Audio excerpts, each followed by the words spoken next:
Maxwell Drake, the famous millionaire and founder of Lincor Investments, makes a joke bet with his colleagues. You can hire anyone for negotiations. The main thing is that this person feels real people better than lawyers. To prove his point, Maxwell invites the office cleaner, Samantha Wills, a silent, friendly woman whom everyone is used to ignoring. But when negotiations stall during a multimillion-dollar meeting with foreign investors due to a misunderstanding, it is Samantha who calmly saves the deal. Before you start, write where you are viewing from in the world. Subscribe to the channel so you don't miss a special story well published tomorrow. Maxwell Drake, the renowned billionaire and founder of Lincor Investments, had built his empire on bold ideas and an unyielding confidence that he could always outmaneuver convention.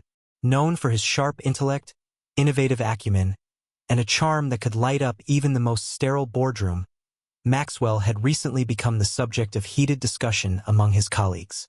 In a moment of irreverent humor during an evening board meeting, he declared with a mischievous sparkle in his eye, "Anyone can be taken into negotiations, as long as that person makes real people feel better than lawyers ever can." His statement caused a ripple of laughter throughout the sleek, modern meeting room. The senior partners, typically draped in conservative suits and perpetually busy with complex financial forecasts, exchanged glances between suppressed snickers and raised eyebrows.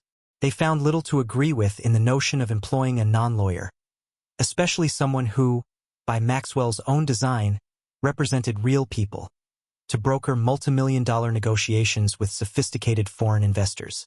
It was a far-fetched idea, bordering on the absurd, and Maxwell's charismatic delivery only heightened the amusement. However, Maxwell was not one to make hollow statements. Fueled by his competitive spirit and a belief that wisdom often lay hidden in the most unexpected places, he proposed a challenge to his colleagues right then and there.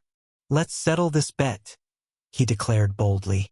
"I challenge you to see that the perceptive, unpolished insight of someone from outside our usual circles can win over even the most rigorous minds in the negotiating room.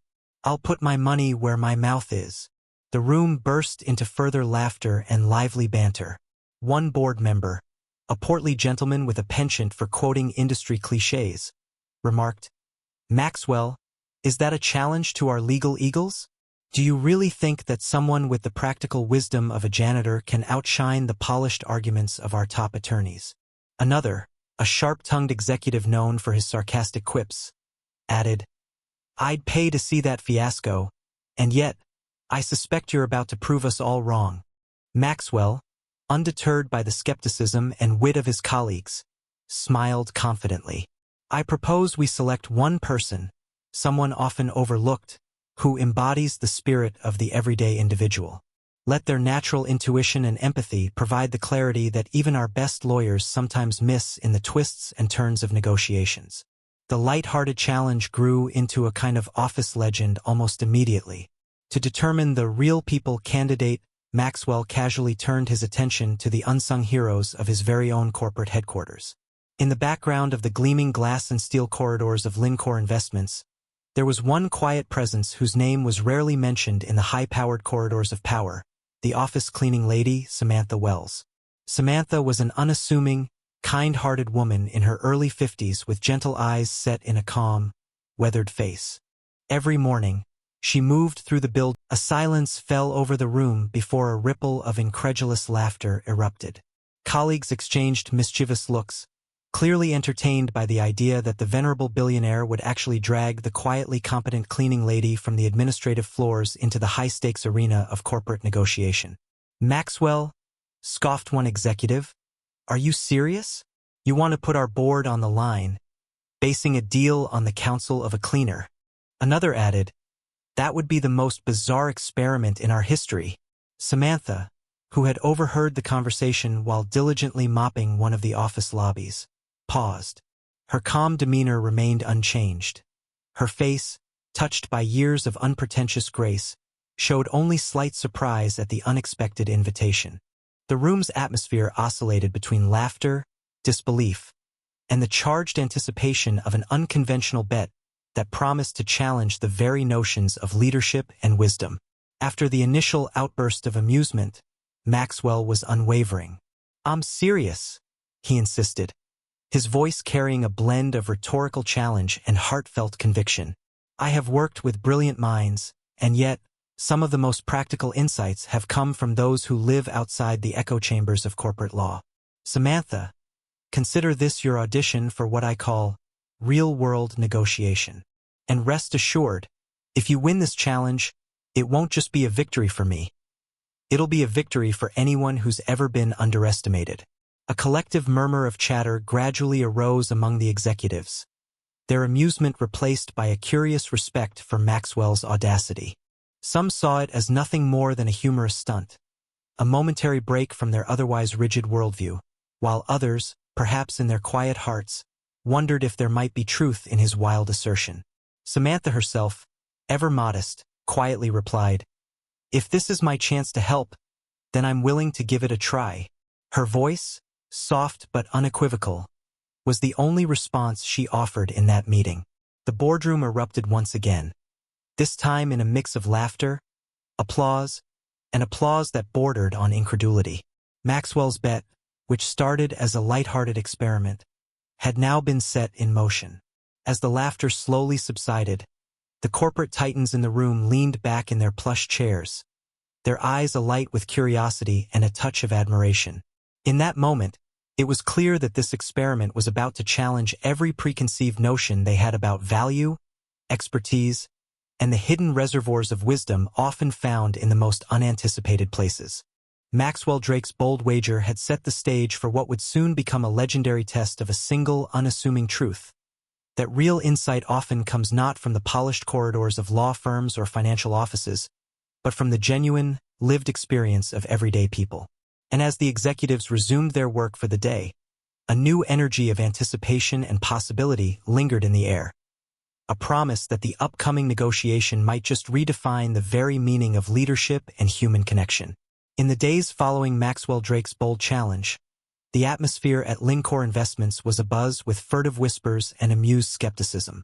The boardroom had been alive with laughter and incredulous glances when Maxwell first declared his wager. A wager that the insight of those who truly inhabited the world outside of legal jargon and sterile boardroom echo could resolve even the most delicate of negotiations. Yet, from all the spirited chatter that ensued, one voice, gentle and steadfast, quietly rose above the din. It belonged to Samantha Wells. Samantha had long moved silently among the corridors of Lincor Investments, a figure so quietly efficient that most in the high-powered corporate ecosystem barely registered her presence. Every morning, she would arrive early, donning her humble uniform, and set about her work with a steady precision born of decades of dedication. Her hands remembered the rhythm of cleaning polished floors and dusting shelves, as if every sweep and every careful motion was part of an ongoing meditation, the very essence of humble perseverance. Over time, many began to view Samantha as a necessary backdrop to the company's towering ambitions, her contributions as vital yet invariably overlooked. But today, in an unexpected twist of fate, Maxwell Drake himself had singled her out. It started on a cool autumn morning when Maxwell, still riding the heady excitement of his bet, requested a brief meeting with the headquarters senior administrative team. In a private conference room, away from the intrusions of the usual hectic schedule, he explained that the company needed a touch of real-world wisdom to guide them on an important and delicate multi-million-dollar negotiation with foreign investors. A negotiation that teetered on the brink of collapse because of the overly legalistic and impersonal language that had dominated previous discussions. With a candid smile, Maxwell declared, "I believe we have all been proven wrong in assuming that legal brilliance is the sole ticket to success. Sometimes we need someone who can speak the language of the people." After several minutes of animated debate and playful ribbing, Maxwell's eyes landed on Samantha, a quiet presence often seen tending discreetly to her duties in the background. With a measured tone that brooked no dismissal, he said, "Samantha Wells, would you do me the honor of serving as my guest and my secret weapon in this negotiation?" There was a stunned pause. The room erupted in laughter and incredulity. The idea that an office cleaning lady might carry the power to sway a billion-dollar deal was as improbable as it was amusing. Yet, when all eyes turned to Samantha for her reaction, she cleared her throat, looked around the room with a calm, steady gaze, and simply said, If I can help in any small way, I'm willing to try." That single, measured sentence transformed the mood of the room. The board members, executives, and attorneys exchanged glances ranging from astonished to begrudgingly respectful. Here was a woman whose quiet determination had always been the silent pulse of the office, now offering her wisdom to an endeavor that required exactly that: a true, unvarnished understanding of human nature beyond the manicured language of contracts. In the following days, Samantha's life took on a rhythm entirely new to her accustomed routines. Maxwell arranged for her to join a series of briefings and preparatory sessions. In a small, bright room overlooking the courtyard, a team of communications experts and deal strategists gathered around a modest conference table. There, they explained the intricacies of the upcoming negotiations, a vocabulary laced with legal jargon, marketing projections, and high-level financial figures. While the professionals debated fiercely over clauses and contingencies, Samantha listened silently, her expression one of quiet concentration. She asked no questions, yet her eyes followed every line on the projection screen, as if absorbing the content with an intuition far greater than words could convey. In order to properly represent the perspective of someone who truly connected with real people, Maxwell's team needed to adjust her appearance to suit the high-stakes environment. A few days later, in a discreet boutique near the company headquarters, Samantha was gently fitted with a tailored outfit. Gone was the standard, practical uniform that had served her dutifully each day. Instead, she emerged in a crisp, understated blazer and slacks, a look that managed to remain modest while still exuding an air of professionalism. Along with the outfit came a neatly pressed blouse, a pair of sensible shoes polished to a shine, and accessories that spoke of practicality and quiet elegance. Through it all, Samantha maintained her habitual composure. She dressed quietly, without fanfare or protest. Her eyes, however, held a spark of reluctant pride as she allowed herself to be viewed in this new light. For a brief moment, as Maxwell's colleagues assessed her from head to toe, there was genuine admiration mixed with bewilderment. Some whispered that she looked every bit the part of someone capable of offering unique counsel in a boardroom, while others rolled their eyes at what they assumed to be a carefully orchestrated publicity stunt. Throughout these preparatory sessions, Samantha herself remained largely silent, listening intently to the buzz around her. In one meeting, when a high-ranking executive expounded on the subtleties of negotiation strategy, she simply nodded, her gaze soft and reflective.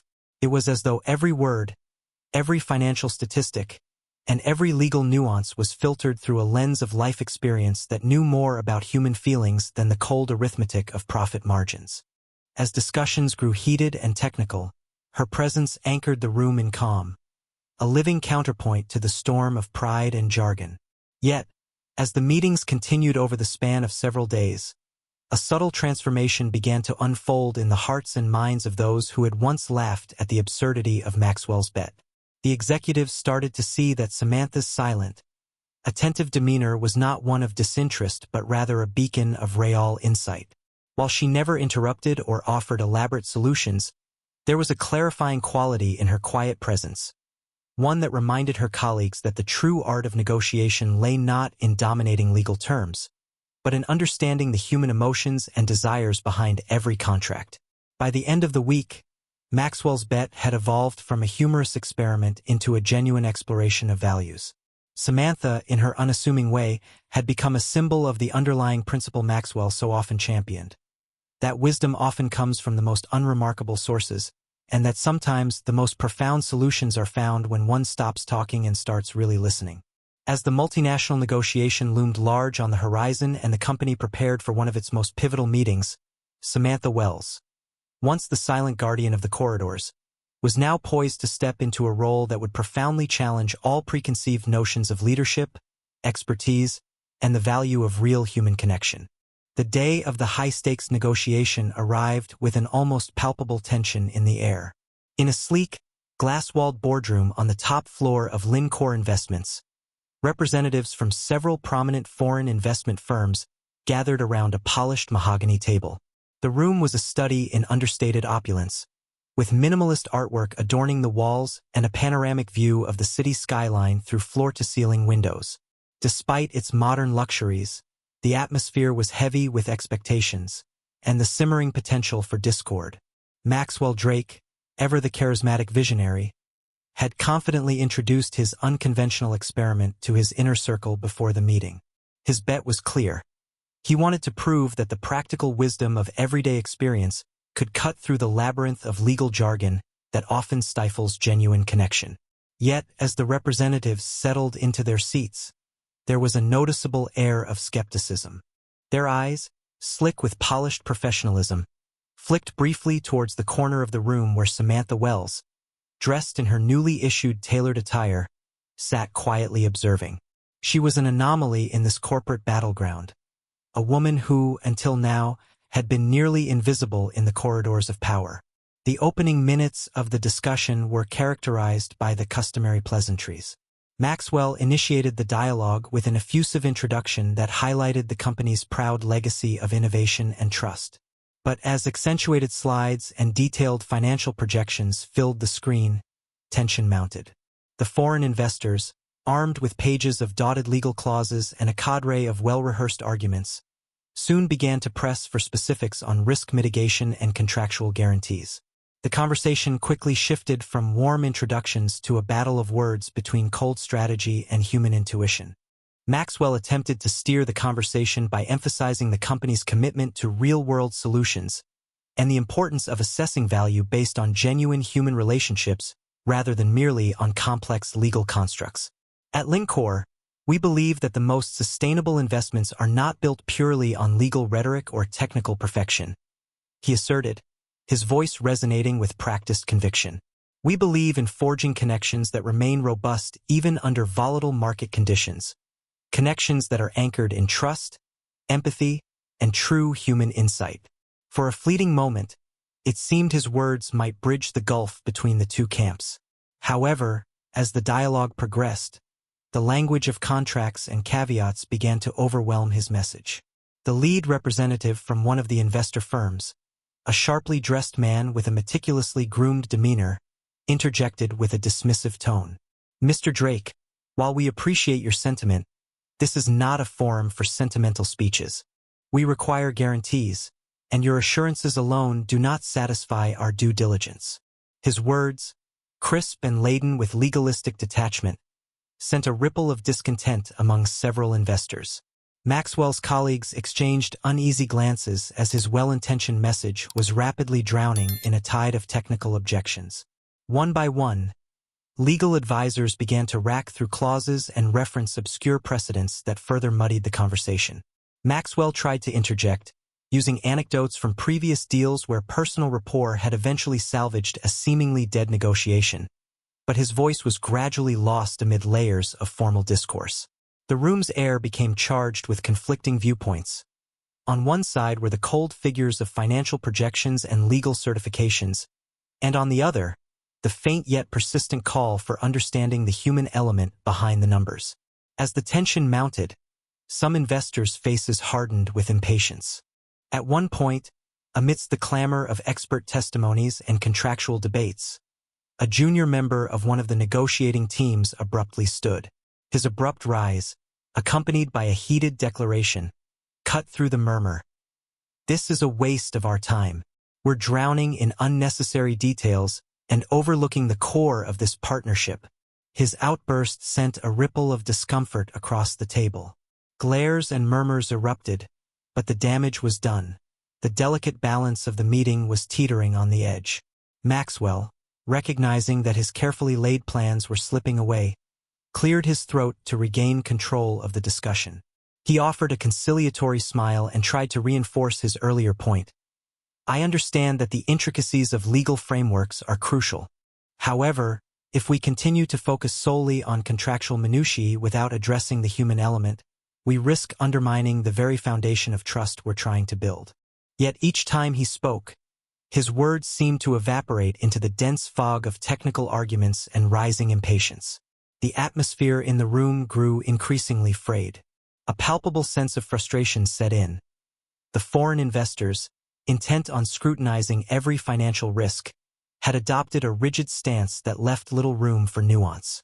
The more Maxwell appealed to the notion of authentic human connections, the more the room fell back on measured, defensive legal postures.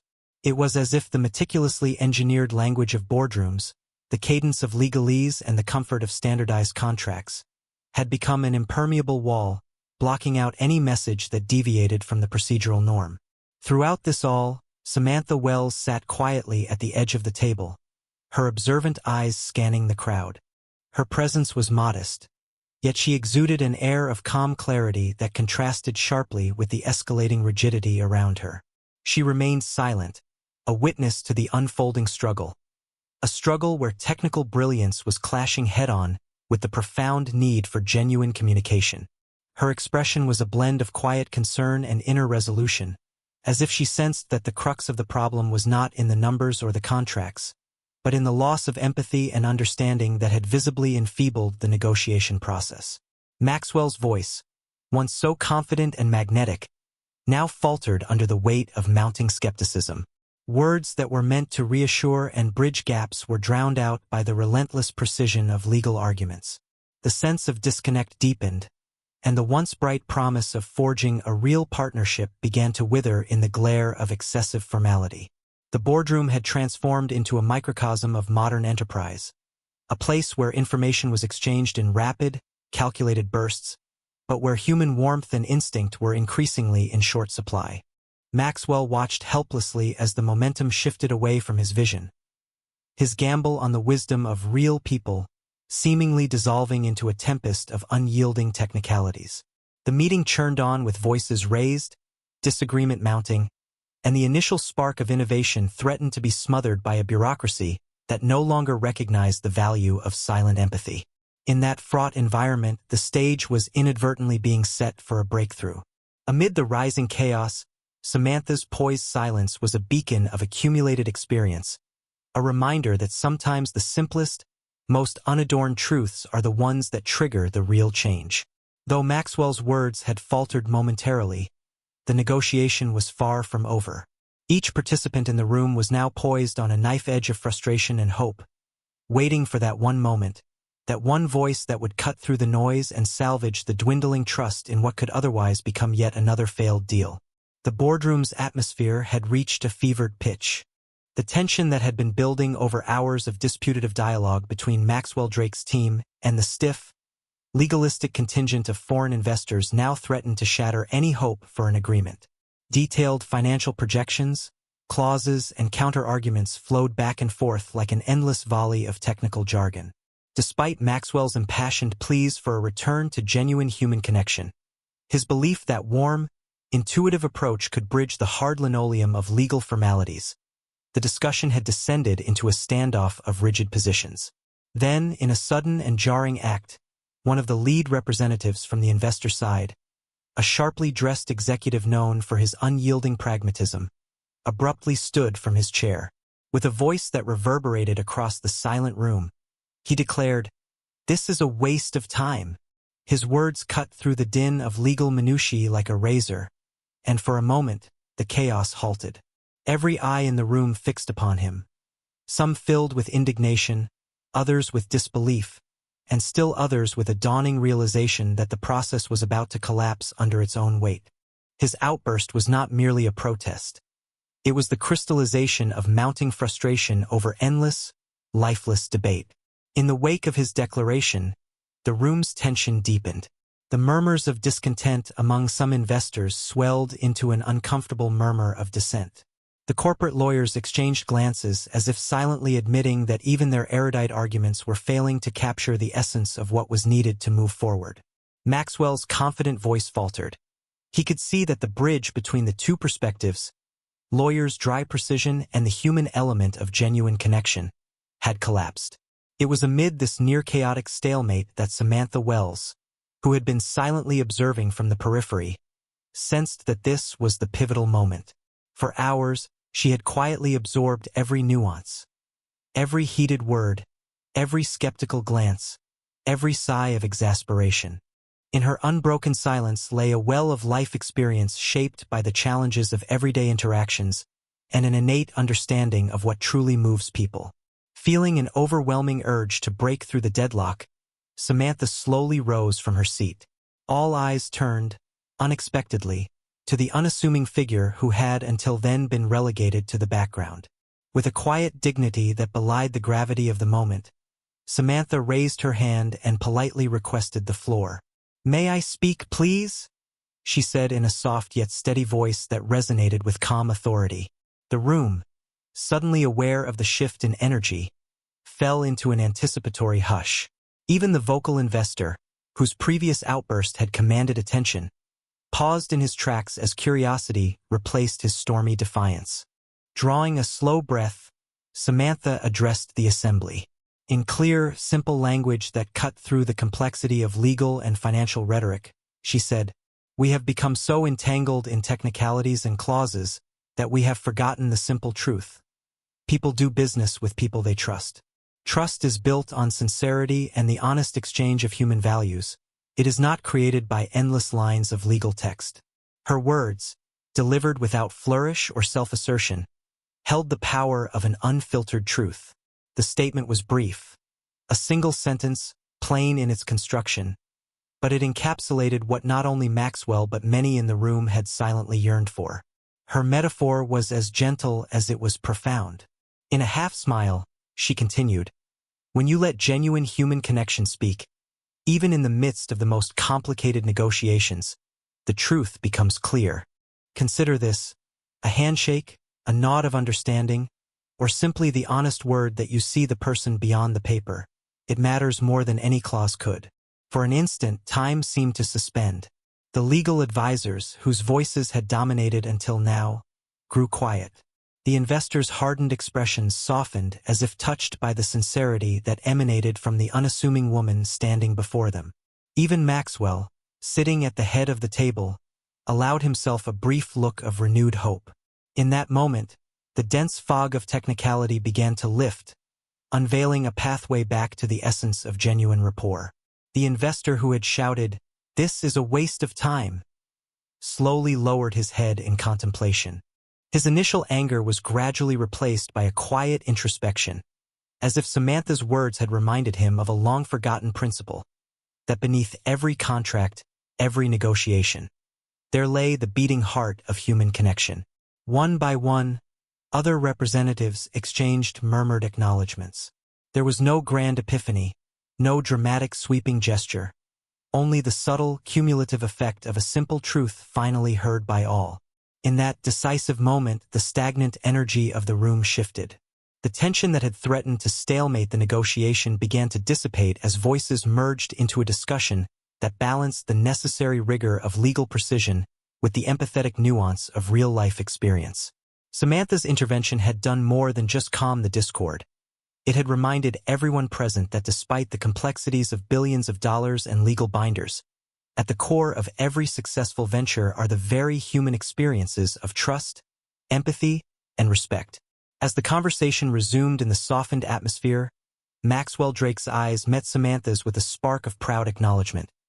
In that room, the quiet wisdom of someone often overlooked had jolted a fading deal back to life.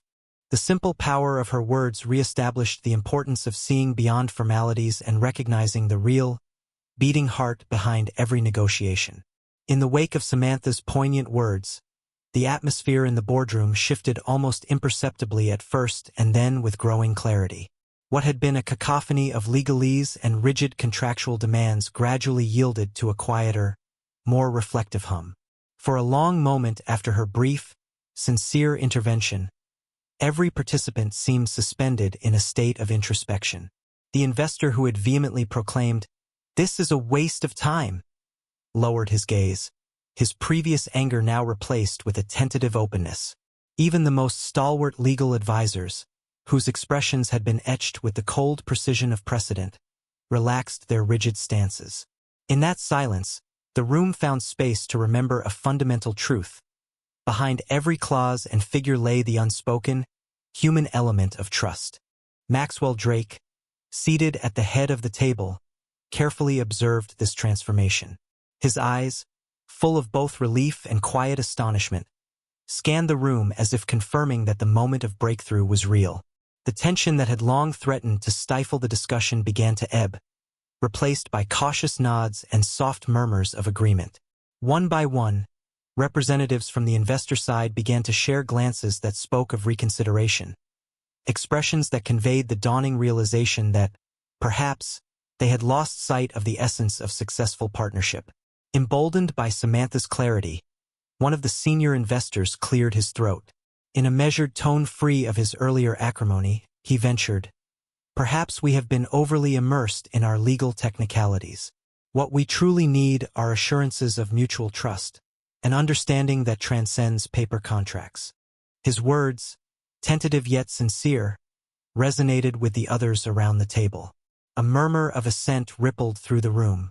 The mood had fundamentally shifted from confrontation to an earnest dialogue about the human values that should ultimately underpin any enduring business arrangement.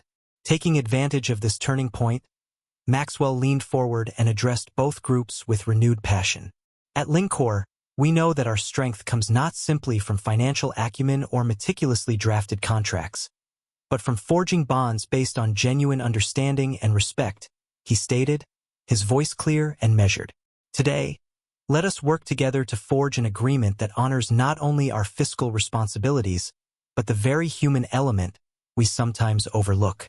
His eyes flicked to Samantha, who sat modestly at the edge of the table, her quiet presence now the beacon that had illuminated a new path for the meeting. Gradually, the dialogue began to transform. The once dominant exchange of legal jargon softened into a conversation that balanced technical specifics with commitments to ethical conduct and personal reliability. One investor proposed revising certain risk clauses to include a relationship guarantee clause, a term that, though unusual, was explained as a pledge to maintain honest, face-to-face interactions annually along with routine performance reviews beyond mere numbers. This idea, initially met with raised eyebrows, quickly gained traction when another representative echoed, "It's exactly the kind of human touch we need." After all, trust isn't built solely on legal terms. Across the board, nods of agreement were exchanged. Even the legal team, previously immersed in their carefully constructed language, began offering more straightforward, less convoluted revisions. Discussions turned to examples from previous successful deals, where the trust between partners had been the deciding factor in achieving long-term success. The emphasis was not on cutting every loophole but ensuring that both parties, despite their formal contract obligations, felt personally committed to the venture's shared goals. In this transformation, the boardroom felt less like a battleground of clauses and more like a forum for a partnership that was, at its core, based on mutual respect. Maxwell watched all of this with a mixture of pride and incredulity. His bet, a lighthearted challenge meant to prove that real people bring real wisdom into the negotiation arena, was materializing in a way he had scarcely imagined. The turnaround in the meeting was palpable. The investors who had once sneered at the idea of relying on everyday human intuition now welcomed the change with appreciative glances. The competitor representatives, too, fell silent, their earlier bravado tempered by the respectful clarity of the renewed discussions. In the renewed atmosphere of cooperation, the negotiations steadily resumed. Essential points were revisited with a renewed spirit of compromise, and terms were rewritten in a language that balanced legal precision with sincere aspirations of shared success. By the close of the meeting, what had once teetered on the brink of collapse was now coalescing into an agreement that everyone recognized as historic for Lincor Investments. The deal, saved by the unassuming yet profound intervention of Samantha Wells, was not only poised to bring financial success, but also to mark a new era in how the company valued human insight over formalities. As the meeting adjourned, Maxwell Drake sat back with visible shock and deep gratitude, his mind processing the astonishing turn of events. He had always believed that the most effective solutions sometimes came from the least expected quarters. And now, as the room buzzed with subdued conversation, every participant carried with them a renewed sense of possibility, a belief that true business acumen was inseparable from the warmth of human connection.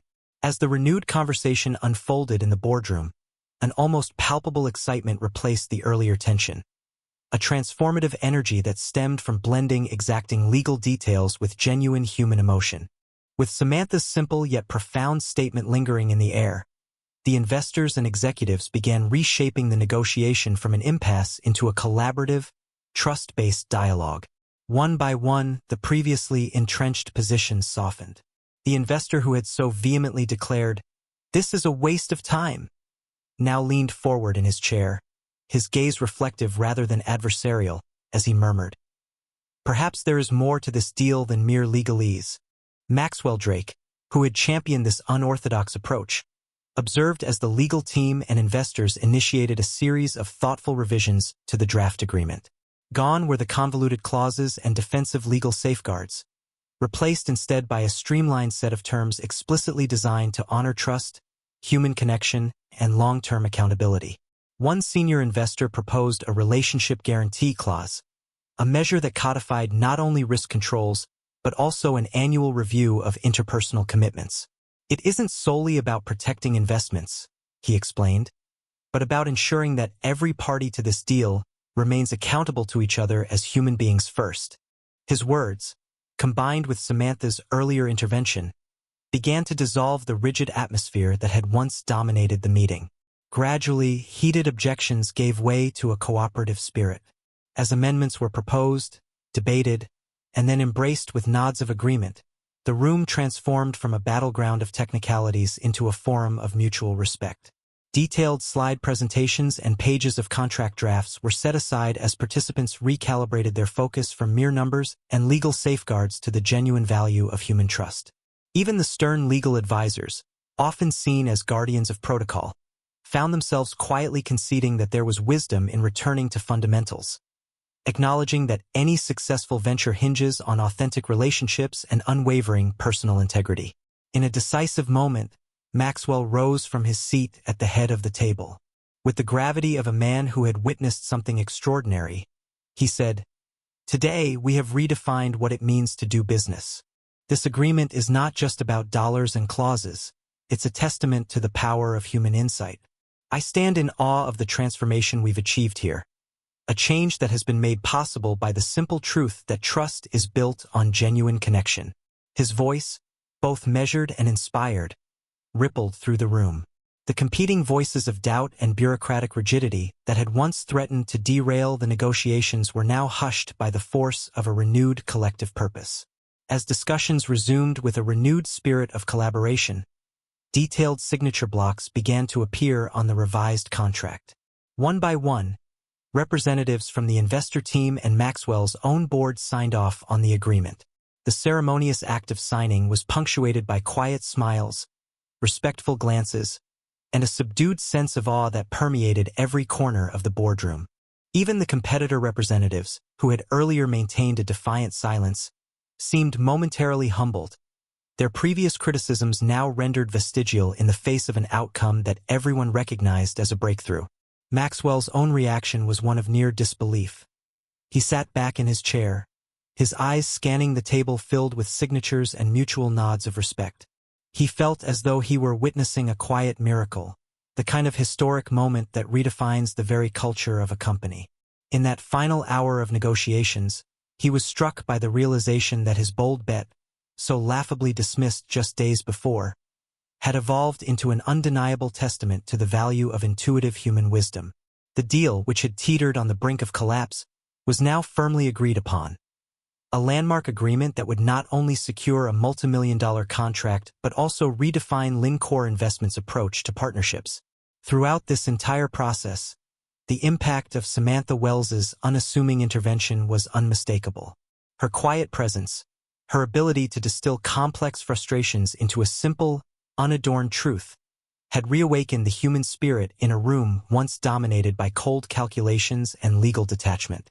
Colleagues who had scoffed at the idea, believing that only high-powered, credentialed individuals could steer such high-stakes discussions, were now rendered silent, their skepticism washed away by the undeniable success of simplicity and honesty.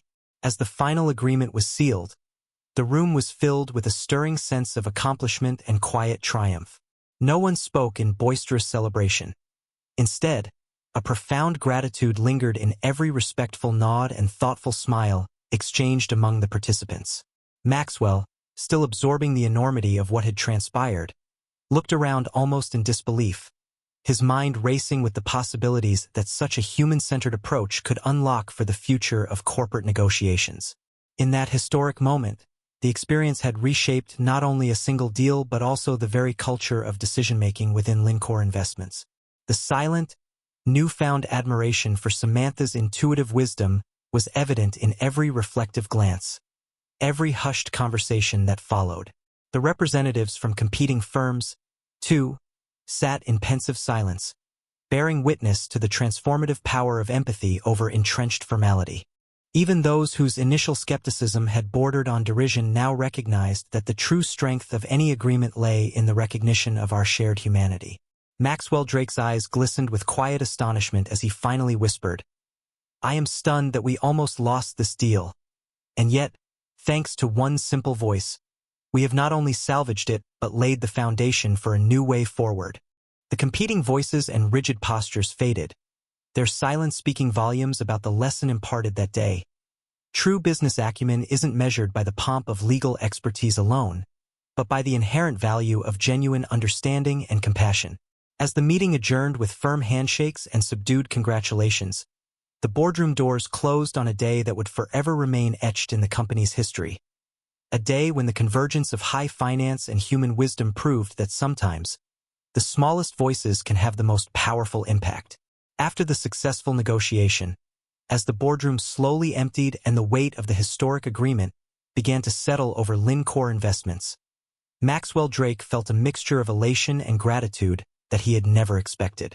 With the tension dissolved into a warm glow of mutual respect, the executives, investors, and legal teams lingered in subdued conversation, each one quietly acknowledging that something monumental had just been achieved. The breakthrough was not solely measured in millions of dollars or contract clauses, but in the reaffirmation that human connection could indeed save even the most critical deals. In the midst of congratulatory handshakes and respectful nods, Maxwell approached Samantha Wells. The once overlooked cleaning lady now stood not as a background figure, but as the spark that had reawakened the lost art of genuine communication. With sincerity that only a leader who understood the worth of every person could muster, Maxwell extended a formal invitation. "Samantha, your insight today was nothing short of extraordinary. You brought clarity where there was only confusion. I want to offer you the position of Human Communications Advisor for Lincor Investments. Your voice needs to be heard. Not just today, but every day," he said, his tone both respectful and filled with deep admiration. A hush fell over the group as all eyes turned to Samantha. In that charged moment, she smiled. A quiet smile that held years of experience and humility. Slowly, she replied in a soft, measured tone that carried both the simplicity of truth and the weight of hard-earned wisdom. "Thank you, Mr. Drake, and thank you all for your kind words. I truly appreciate the honor. However, I've always believed in doing the work that I'm meant to do. I will continue to keep these floors clean, just as I always have. But if time comes when you need the honest advice of someone who sees the world without pretense, I promise I will speak my mind again." Her words, simple yet profound, resonated deeply with everyone present. The board members exchanged glances, and even the skeptical voices of the legal team fell silent in acknowledgement. It was in that moment that everyone recognized a fundamental truth, that real value, wisdom, and human touch are not measured by formal qualifications or extravagant office spaces, but by sincerity and the courage to be oneself. Over the following days, an interesting transformation unfolded within the company's corridors.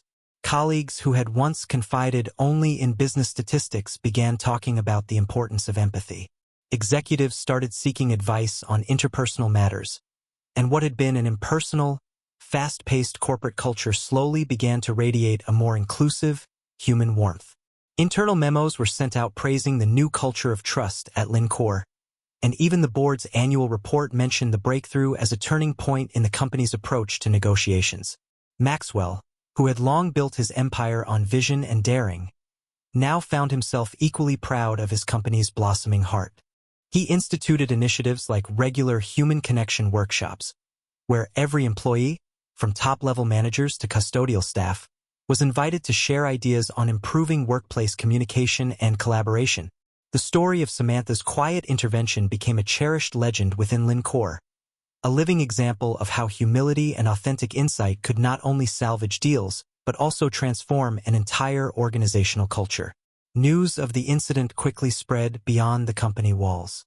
Industry publications, business news channels, and online platforms picked up the story of the unconventional negotiation savior.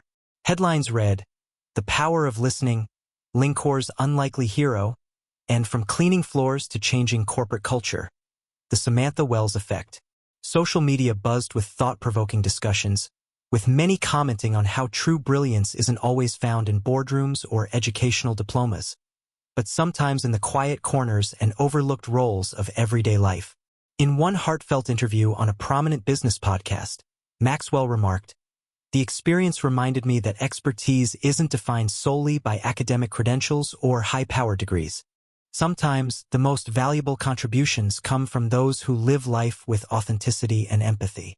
Samantha's wisdom isn't just about knowing the right words. It's about understanding people, their struggles, and their aspirations in a way that numbers and contracts cannot capture.